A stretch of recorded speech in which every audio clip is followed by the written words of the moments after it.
গোটা রাজ্যে যখন বড়দিনের আমেজ, তখনই বাংলায় বড় লড়াইয়ের জন্য ঝাঁপিয়ে পড়ছে বিজেপি। মাত্র কদিন পর বছর ঘুরলে লোকসভা ভোট। এই প্রেক্ষাপটে বছর শেষের আগে ফের বঙ্গ সফরে অমিত শাহ, জেপি নাড্ডা। মঙ্গলবার দিনভর তাদের একগুচ্ছ কর্মসূচি রয়েছে, যার মধ্যে অন্যতম ন্যাশনাল লাইব্রেরিতে বঙ্গ বিজেপি নেতৃত্বের সঙ্গে গুরুত্বপূর্ণ বৈঠক। লোকসভা ভোটে গেরুয়া শিবিরের স্ট্র্যাটেজি কি হবে, কিভাবে সাজানো হবে রণনীতি, সবথেকে বেশি জোর দেওয়া হবে কোন কেন্দ্রগুলিতে, প্রার্থী বাছাইয়ে কৌশল কি হবে, বিজেপি সূত্রে দাবি এমনই একাধিক বিষয় নিয়ে বঙ্গ বিজেপির সঙ্গে আলোচনায় বসবেন অমিত শাহ ও জেপি নাড্ডা, যেখানে মূলত থাকবেন বিজেপি জেলা ও জোনের দায়িত্বপ্রাপ্ত নেতা, কোর কমিটি সদস্য ও পর্যবেক্ষকরা। পার্টির বিভিন্ন কর্মসূচি আছে, বিভিন্ন বৈঠক আছে, মিটিং, সবই ইনডোর মিটিং হবে। বিকেল বেলায়, বিকেল 4টে নাগাদ ওনারা দুজনেই আমাদের যারা সোশ্যাল মিডিয়ার সাথে যুক্ত ব্যক্তি আছে তাদের সাথে কথা বলবেন। কয়েক মাস আগেই রাজ্যে এসে 35টি আসনে টার্গেট বেঁধে দিয়েছিলেন কেন্দ্রীয় স্বরাষ্ট্রমন্ত্রী। बंगाल में 35 से ज्यादा सीटें भारतीय जनता पार्टी को देकर मोदी जी को प्रधानमंत्री बनाइए। 24 में 35 सीट दीजिए, मैं बताता हूं 25 की जरूरत नहीं पड़ेगी। 25 के पहले ही ममता दीदी की सरकार कड़ड़ भोस हो जाएगी।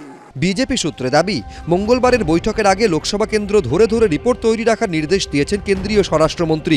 2019-এর লোকসভা ভোটে রাজ্যের 42টি লোকসভা কেন্দ্রের মধ্যে 18টিতে জেতে বিজেপি। তারপর বিজেপির টিকিটে জয়ী দুই সাংসদ বাবুল সুপ্রিয় ও অর্জুন সিং তৃণমূলে চলে যান।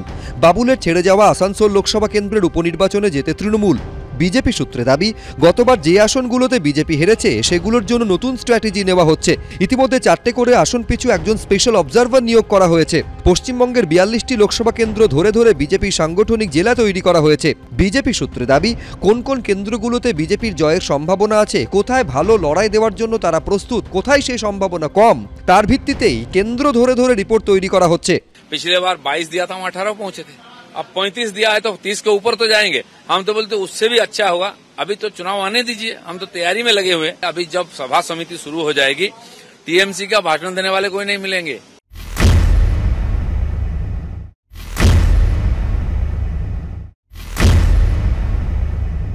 কলকাতা এবং বাংলায় এমন সুন্দর দিন কাটানোর, বড়দিন কাটানোর এটা করে রেখেছেন। আমি আশা করব যে একবার পার্কস্ট্রিট দর্শনেও যাবেন তিনি, যেভাবে মাননীয় মুখ্যমন্ত্রী মমতা বন্দ্যোপাধ্যায় কলকাতা বা বাংলাকে সাজিয়ে রেখেছেন। আমাদের কে এলো না এবং কে সক্রিয় হচ্ছে বা কি বার্তা দিতে আসছে, এগুলো বড় একটা আমাদের ধর্তব্যের মধ্যে আমরা রাখি না।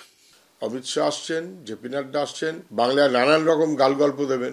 যা ওরা বলেছিলেন যে অপরাধীরা কেউ ছাড়া পাবে না, মানুষ কিন্তু দেখছে যত অপরাধী তাদের রাজত্ব পশ্চিমবাংলায় চলছে এবং তাদের পিছনে প্রশ্রয় দিচ্ছে দিল্লির নেতারা, অমিত শাহ থেকে শুরু করে সবাই।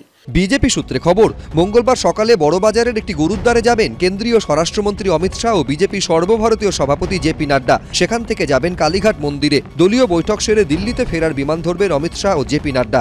দীপক ঘোষ, অনির্বাণ বিশ্বাস, এবিপি আনন্দ, কলকাতা।